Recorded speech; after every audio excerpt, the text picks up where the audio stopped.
Morning बच्चों। आज सामाजिक विज्ञान कक्षा 10 भाग 14 लेकर आए हैं। इस भाग में हम अध्याय 3 के अंतर्गत जल संसाधन का संरक्षण का अध्ययन करेंगे और जल संसाधन की आवश्यकता क्या है, हमारे लिए कितना उपयोगी है, इसका अध्ययन करेंगे। तो सबसे पहले जल संरक्षण। जल संरक्षण मतलब जल को एक तरह से कहा जाए सुरक्षा प्रदान करना या जल को सुरक्षित रखना। कैसे जल को हम सुरक्षित रख सकते हैं? जल की सुरक्षा करना हमारे लिए क्यों जरूरी है? जैसा कि हमें पता है जल ही जीवन है। पृथ्वी पर प्राप्त या कहा जाए समस्त जीवधारियों के लिए जल एक बहुत ही अमूल्य संसाधन है और पृथ्वी पर 3 भाग जल होने के बावजूद भी इसका बहुत थोड़ा भाग ही हम अपने दैनिक जीवन में उपयोग में लाते हैं, या कहा जाए बहुत थोड़ा भाग ही जीवन के लिए उपयोगी है। 97% जल समुद्रों में है जो खारे पानी के रूप में है। वो हमारे लिए किसी भी पीने के लिए या अन्य दैनिक कार्यों के लिए बहुत उपयोगी नहीं है। सिर्फ 3% जल ही हमारे लिए उपयोग में लाया जाता है। इसलिए इस थोड़े भाग के जल को बहुत ही सोच समझकर उपयोग किया जाए। इसका जो दोहन है विवेकपूर्ण तरीके से किया जाए। इसका जो प्रयोग है पूरा का पूरा किया जाए। इसका उपयोग समुचित ढंग से और बुद्धिमत्तापूर्ण से किया जाए। इसके माध्यम से ही इस संसाधन को या इस मूल्यवान संसाधन को लंबे समय तक के लिए या हमारे आने वाली जो पीढ़ियां हैं उनके लिए हम संरक्षित रख सकते हैं।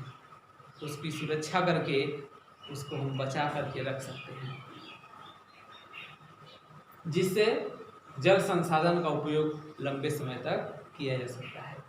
तो कुल मिलाकर जल की उपयोगिता को या जल के जो मात्रा है उस मात्रा को बनाए रखना, उसका पुनर्भरण करना, उसको पुनः एक तरह से कहा जाए जरूरत को पूरा करने के लिए उसको सोच समझ करके इसका उपयोग करना ही जल संरक्षण है।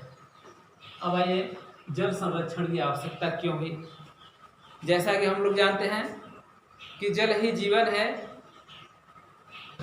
अगर जल की सुरक्षा नहीं की गई, जल को बचाया नहीं गया, जल को ऐसे ही मनमाने तरीके से दोहन किया जाता रहा, तो निश्चित है आने वाले समय में जल की एक एक बूंद के लिए हम लोग तरस जाएंगे।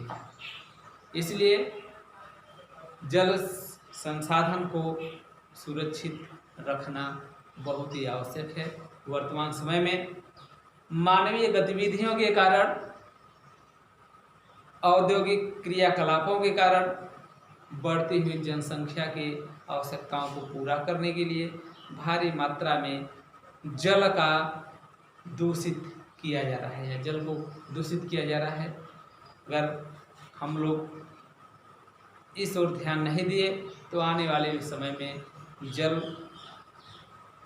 एक अमूल्य संसाधन है और इसका उपयोग हम लोग नहीं कर पाएंगे, या एक तरह से कहा जाए इसका अगर सदुपयोग नहीं किया गया, सही उपयोग नहीं किया गया, सोच समझकर इसका खर्च नहीं किया गया, तो आने वाले समय में हम जल विहीन हो जाएंगे और जल विहीन होने का मतलब जीवन का अंत हो जाएगा। इसलिए जल संसाधन के संरक्षण की बहुत ही आवश्यकता है। अब संरक्षण के उपाय, जल संसाधन के संरक्षण के क्या क्या उपाय हैं? तो सबसे पहले जल संसाधन के संरक्षण के उपाय के लिए मानव के अंदर या मनुष्यों के अंदर चेतना विकसित करनी होगी। जल की उपयोगिता को, जल के महत्व को जन जन तक पहुंचाना होगा, उसके बारे में लोगों को बताना होगा। इसके एक एक बूंद के उपयोग को लोगों को बताना होगा, तभी जल जो है सुरक्षित रह सकता है। और जल संरक्षण के लिए कई तरह के प्रबंध किए जा सकते हैं। इसके लिए भूजल का प्रबंध,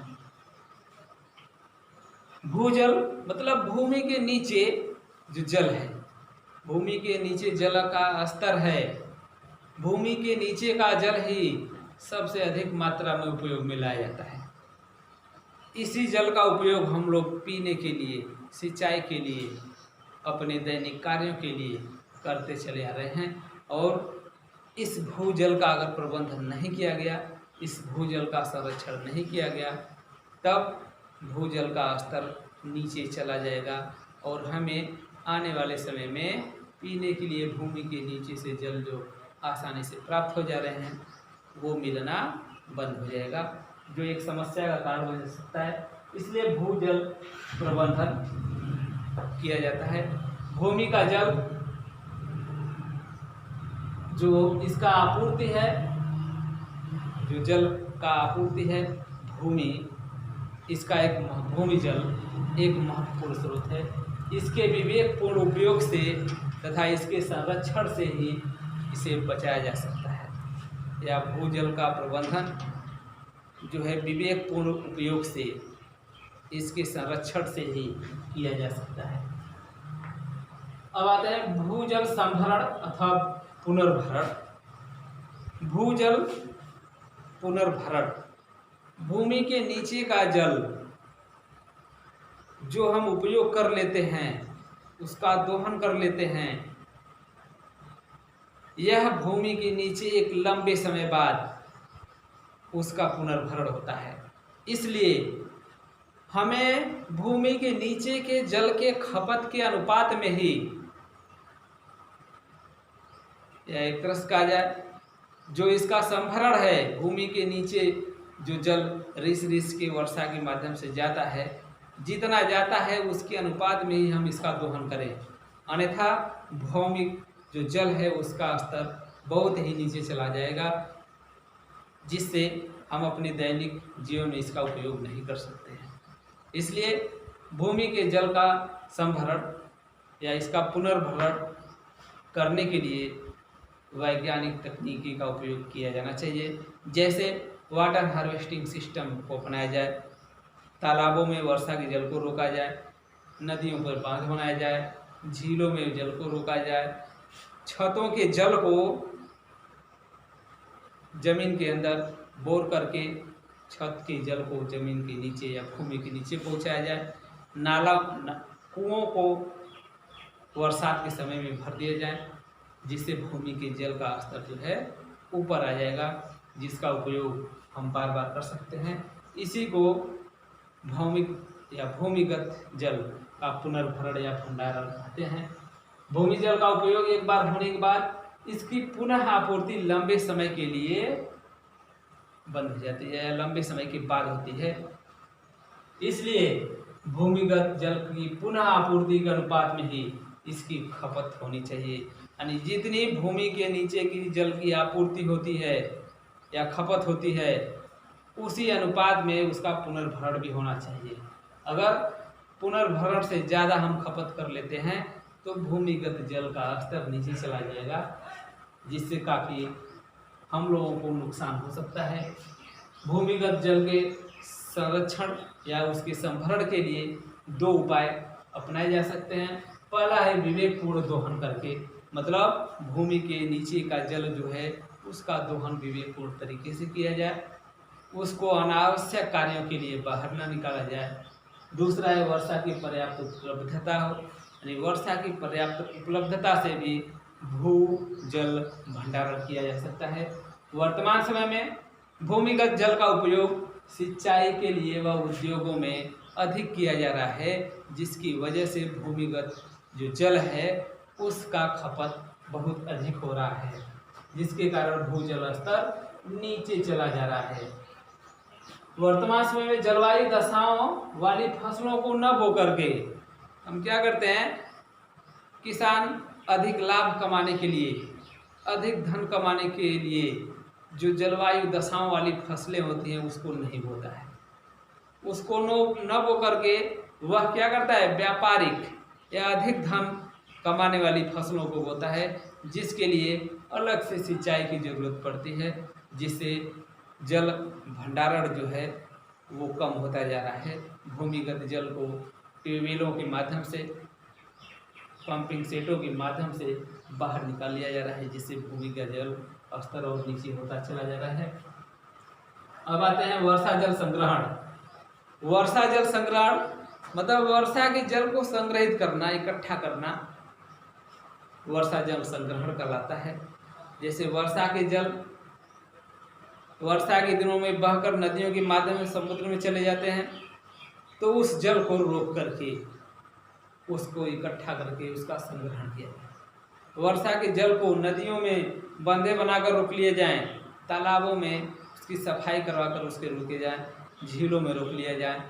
यहाँ तक कि जो मकान भवन बन रहे हैं उस पर वाटर हार्वेस्टिंग सिस्टम लगाए जाएं, जिसके माध्यम से छतों के जल को सीधे भूमि के नीचे पहुँचा दिया जाए, जिससे वर्षा जल का संग्रहण किया जा सकता है। वर्षा जल के संग्रहण से हमें कई सारे लाभ हैं। जैसे यह जल कृषि कार्यों के लिए बहुत ही उपयोगी है।